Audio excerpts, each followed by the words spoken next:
চাই এই যে সিবিআই খুনি দর্শকদের রক্ষা করছে, আর আজকে তাদের রক্ষা করছে দেখছি আমরা কলকাতা পুলিশ।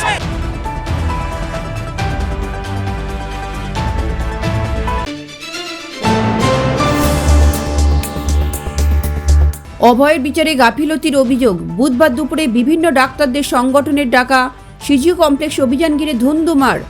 পুলিশের সঙ্গে ধস্তাধস্তি, তালা হাতে এই অভিযানে সামিল হন ডাক্তাররা। সিজিও কমপ্লেক্সের ফটকে প্রতীকী তালাও ঝুলিয়ে দেওয়া হয়। প্রতীকী তালায় লেখা ছিল অভয়ের সঠিক বিচার দাও, নয় তালা ঝুলিয়ে বাড়ি যাও। পুলিশ তালা খুলে দিতে উত্তপ্ত হয়ে ওঠে এলাকা। রাস্তার উপর বসেও পড়েন আন্দোলনকারীদের একাংশ। যানজটে আটকে যায় রাস্তা। উত্তেজনায় ছড়িয়ে পড়ে সিজিও কমপ্লেক্স চত্বর। সিবিআইয়ের উপর থেকে বিশ্বাস হারিয়ে যাচ্ছে বলে দাবি তোলেন ডাক্তাররা। এভাবে চললে সিবিআই দপ্তরেও তালা ঝুলিয়ে দেওয়া উচিত বলে জানান বিক্ষোভকারীরা। কলকাতা পুলিশ এবং সিবিআই চোরে চোরে মাস্তুতো ভাই বলে অভিযোগ তোলেন তারা। এদিনের এই কর্মসূচি নিয়ে আগে থেকেই সতর্ক ছিলেন পুলিশ। শর্ট লেগে সিজি কমপ্লেক্সের বাইরে এদিন ব্যারিকেড লাগানো হয়।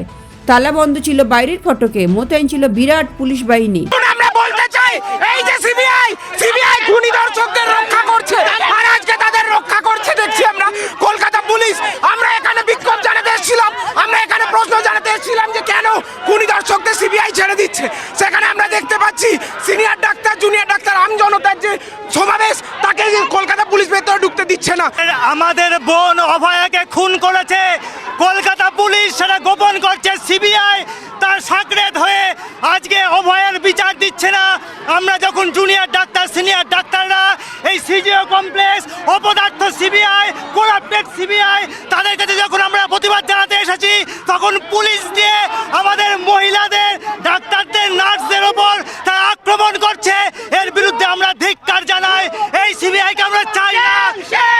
আমরা যেটা বলতে চাই সেটা হচ্ছে যে রাজ্য পুলিশ এবং সিবিআই এই আরজি করের ঘটনাকে কেন্দ্র করে যে ভূমিকা দেখিয়েছে, এই ভূমিকা একজন রাজ্যের নাগরিক হিসেবে আমার কাছে লজ্জার। তাহলে কলকাতা পুলিশের ভূমিকা আমরা 9ই আগস্ট ঘটার পর 10, 11, 12, 13, 14 প্রত্যেকটা দিন দেখেছি, পরিলক্ষিত করেছি। তাহলে কলকাতা পুলিশের যে নক্কারজনক অবস্থা, আজকে যদি সিএসএফএল এর রিপোর্টে যে ইঙ্গিত আছে তাতে সিপির যে ভূমিকা, তাহলে সিপিকে যে আমরা সিদ্ধাড়া উপহার দিয়েছিলাম সেই সিদ্ধাড়া এখনো রিপেয়ার হয়নি। সিবিআইয়ের যে অভিযোগ যে তথ্য প্রমাণ লোপাট, আপনি প্রাইমারি চার্জশিটে বলছেন, আপনি বলছেন ইনভেস্টিগেশন হাসাপ হয়েছে বলছেন, আপনি বলছেন এভিডেন্স ডিস্ট্রাকশন হয়েছে আপনি বলছেন। প্রাইমারি চার্জশিটে আপনি যে অভিযুক্ত সঞ্জয় রায়, তাকে আপনি বলছেন সেমিনার রুমে ওই টাইমে ঢোকা এবং বেরোনো, তার ভিত্তিতে আপনি তাকে অ্যারেস্ট করছেন। তাহলে সেমিনার রুমেই যদি প্লেস অফ অকারেন্স না হয়, আজকে যদি এই তথ্য উঠে আসে, বায়োলজিক্যাল এভিডেন্সের উপর আপনি সঞ্জয় রায়কে গ্রেপ্তার করতে পারেন, তার শাস্তি ট্রায়াল শুরু করতে পারেন, ইটস ওকে, আমরা সেটা মেনে নিচ্ছি। কিন্তু যদি অন্য কোনো অকারেন্স প্লেস হয়, তাহলে আপনি সেমিনার রুমের দিকে আই উইটনেস হিসেবে যদি খোঁজেন, আপনি ওখানে আই উইটনেস পাবেন কোথায় যদি ওটাই প্লেস অফ অকারেন্স না হয়?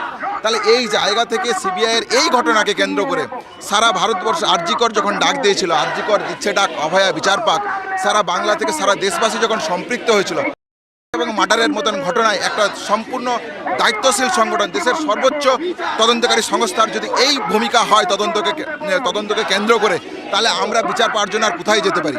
তাহলে একজন সাধারণ নাগরিক হিসেবে সিবিআইয়ের উপর ভরসা করা আমার কাছে আজকে অন্যায় বলে মনে হচ্ছে। তাহলে এই অন্যায় যদি আজকে মনে হয় এবং দেশের আপামর জনগণ যদি মনে করে যে বিচার ব্যবস্থা, বিচার পাওয়ার জন্য সে যাবে কোথায়, দেশের সর্বোচ্চ তদন্তকারী সংস্থার যদি এই ভূমিকা হয়, তাহলে এই জবাব সিবিআইকে দিতে হবে যে মানুষের উপর আস্থা, বিচারের উপর যদি আস্থা তাকে ফিরিয়ে আনতে হয়, তাহলে এই ঘটনায় এক না একাধিক ব্যক্তি জড়িত, এই ঘটনার মোটিভ কী ছিল, এই ঘটনার এখন তো সবচেয়ে বড় প্লেস অফ অকারেন্সই কোনটা, তাহলে এই যাবতীয় তথ্য যদি সে সম্পূর্ণরূপে তথ্য না নেয়, কে আটকাচ্ছে তাকে? ব্যুরো রিপোর্ট, লটারি সংবাদ।